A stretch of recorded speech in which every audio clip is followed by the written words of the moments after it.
I took a night security job at a remote warehouse just outside of town. It paid well, but only because no one wanted it. The building was old, and the few lights barely fought off the darkness. The place always felt wrong, like it was watching. One night, as I made my rounds, I noticed something strange on the monitors. The cameras were positioned around the warehouse's perimeter, and in the corner of one screen, I saw a figure. A man standing motionless just outside the gate, staring straight at the camera.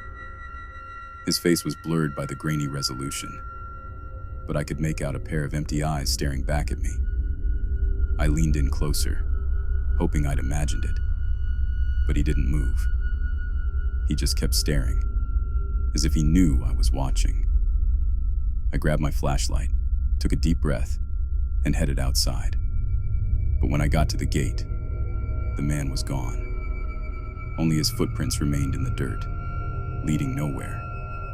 For the next few nights, he was back, always at the same time, 3:13 a.m., just standing there, his empty gaze fixed on the camera.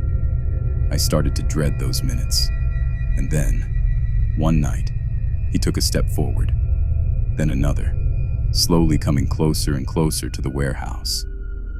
Every instinct told me to run, but I stayed glued to the screen, my heart pounding as I watched him walk closer to the entrance.